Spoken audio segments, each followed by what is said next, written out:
नमस्कार. आज आपण कोथिंबीर वडी बनवणार आहोत. त्यासाठी मी कोथिंबीर स्वच्छ निवडून 3 वेळा पाण्यातून धुवून घेतली. पाण्यातून स्वच्छ धुवायची म्हणजे त्याची माती सगळी निघून गेली पाहिजे आणि सोलताना त्याच्यामधले जे जाडे दांडे असतात, कडक देठ असतात ते घेऊ नयेत, कारण ते मग दाताखाली येतात. म्हणून वडीसाठी लागणारं साहित्य: जिरं, आलं, लसूण, मिरची ह्याचं वाटण करून कोथिंबीर वडीमध्ये घालायचं आणि ते वाटणानंतर त्यामध्ये चण्याचं पीठ, मीठ, मसाला, हळद, हिंग हे घालायचं. सर्वात आधी आपण कोथिंबीर बारीक कापून घेऊया. त्यानंतर आपण हे वाटण करून घेऊया. मी कोथिंबीर कापते आहे. ती एकदम खूप बारीक कापायला पाहिजे असं काही नाही आहे, पण कोथिंबीर धुतल्यानंतर ना ती थोडीशी निथळत ठेवायची. त्याच्यातलं पाणी निघून गेलं की ते कापायला सोपी पडते. कोथिंबीर कापून झालेली आहे. कोथिंबीर मी धुतल्यानंतर कपड्यावरती थोडा वेळ वाळत घातली होती. सुकल्यानंतर मी कापायला घेतली, त्यामुळे ती सोपी पडते कापायला. कोथिंबीर वडीसाठी लागणारं वाटण जे आहे ते आपण मिक्सरमध्ये घालून बारीक करून घेऊया. लसूण, जिरं, आलं आणि मिरची. हे वाटण एकदम खूप बारीक वाटलं पाहिजे असं नाही. थोडं पाणी घालून साधारण जाडसर असेल तरी चालतं.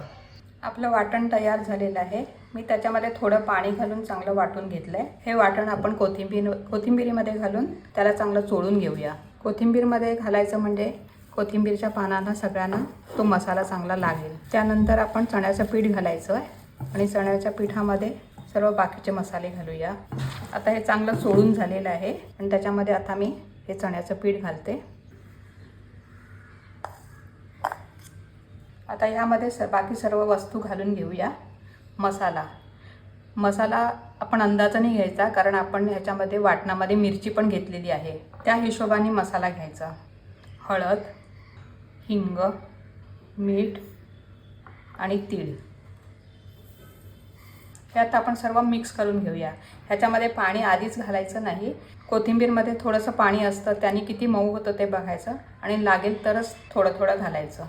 आता हे सर्व मिक्स करून घेऊया आणि त्याच्यामध्ये लागेल तेवढं तसंच त्याच्यात पाणी घालते आणि चपातीचं पीठ जेवढं घट्ट आपण मळतो तेवढ्याच प्रमाणाने हे मिळावं, तसाच ह्याचा गोळा करावा. आता चांगलं मळून झालेलं आहे. त्यामध्ये आता मी तेल घालून अजून थोडं मळून घेते. तेल थोडं जास्ती घालायचं म्हणजे त्या खुसखुशीत होतात वड्या. तुम्ही पीठ घालताना पण त्याच्यामध्ये तेल घातलं तरी चालतं. मी आता वरून घातले. हे सर्व एकत्र करून आपलं मळून झालेलं आहे. ह्यामध्ये तुम्हाला जर वाटलं पातळ आहे तर तुम्ही त्याच्यामध्ये चण्याचं पीठ किंवा तांदळाचं पीठ घालून घट्ट करू शकता. आता कोथिंबीर वडी वाफवण्याची तयारी करूया. कोथिंबीर वडी प्लेटमध्ये लावूनही करू शकतात किंवा अळूवडीचे रोल बनवतात तसेही बनवू शकतात, पण मी आज थाळीमध्ये लावणार आहे. त्यासाठी मी थाळीला तेल लावून घेते. तेल सगळीकडे लावून घ्यायचं, वरच्या साईडला पण लावून घ्यायचं म्हणजे ते चिकटणार नाही. काठाने पण लावून घेतलं मी तेल. त्यावरती तीळ पसरवते म्हणजे वडी तयार झाल्यानंतर वरून तीळ हे चांगले दिसतात. आता हे मिक्स करून मी हे पसरवते. जर तुमचं पीठ जास्ती झालं असेल तर तुम्ही 2 थाळीही लावू शकतात. रोल करतानाही असंच थाळीला तेल लावून घेऊन त्याच्यामध्ये रोल ठेवायचे आणि मग नंतर कापून ते तळायचे. हे एवढंच पसरवायचं आणि ह्याची जाडी एवढीच पाहिजे, 1/2 इंच ते 1 इंचापर्यंतच, कारण खूप जाड झाले तर ते चांगले लागत नाहीत. पातळ असले की ते क्रिस्पी होतात आणि चांगले कडक होतात. आता आपलं हे एका थाळीला लावून झालेलं आहे. आता हे आपण वाफत ठेवूया. वरच्या बाजूनेही मी तीळ घालून घेते, सगळीकडे पसरवून घेते. वाफवण्यासाठी मी भांड्यामध्ये पाणी घेतलं आहे आणि ते चांगलं उकळलं आहे. वाफवण्यासाठी पाणी चांगलं उकळल्यानंतरच वाफेला घालायचं. आता हे मी वाफेला ठेवते आणि त्याच्यावरती घट्ट झाकण, म्हणजे वाफ बाहेर जाणार नाही असं घट्ट झाकण ठेवते.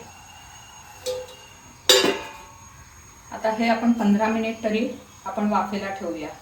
कोथिंबीर वडी वाफेपर्यंत आपण चटणीची तयारी करून घेऊया. त्यासाठी लागणारं साहित्य: खोबरं, कोथिंबीर, मिरची, आलं, लिंबू, मीठ आणि साखर.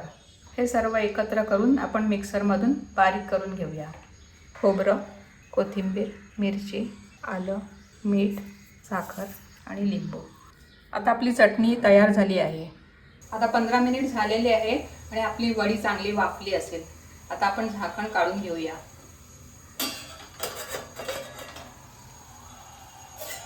आता वडी चांगली वाफली आहे. तिला आता आपण थंड करत ठेवूया. आता मी हे थंड करत ठेवते पंख्याखाली.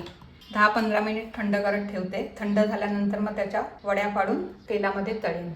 कोथिंबीर वडी पंख्याखाली ठेवून 20 मिनिट झालेत. आता ती चांगली थंड झाली. आता आपण ती कापून घेऊया. थंड झाल्यानंतरच त्याचे चांगले तुकडे पडतात. जे आपण घरी बनवतो ह्याच्यामध्ये आपण कोथिंबीरचं प्रमाण जास्ती घेतो, त्यामुळे ती जास्ती टेस्टी होते. आणि जर आपण विकतची हॉटेलचीच घेतली तर त्यामध्ये पिठाचं प्रमाण जास्ती असतं आणि कोथिंबीरचं प्रमाण कमी असतं. त्यामुळे त्यापेक्षाही आपण जी घरी बनवतो ती जास्ती टेस्टी होते. आता आपलं हे कापून झालेलं आहे. आता तळायची तयारी करूया.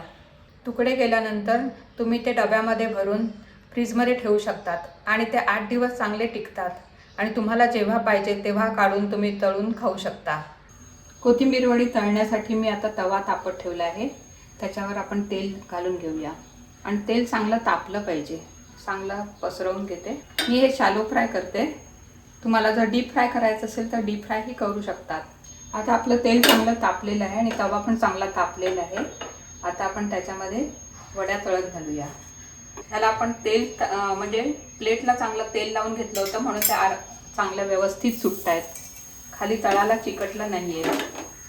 आता मी गॅस बारीक करते आणि बारीक गॅसवरती 5-10 मिनिट आपण तळून घेऊया आणि नंतर मग ते उलटून घेऊया. आता आपल्याला 5 मिनिट झाले आहेत आणि एका बाजूने ते चांगलेच झालेले आहेत लाल. आता आपण ते उलटून घेऊया. त्यामध्ये आपण वडीला वरून आणि खालून तीळ लावले होते म्हणून ते खूपच सुंदर दिसतात आणि तेलामध्ये ते चांगलेच खरपूस तळले गेले आहेत. आता आपल्या हे दोन्ही बाजूनी पूर्ण झालेले आहे. ते आता मी प्लेटमध्ये काढते. नंतर सर्व करते.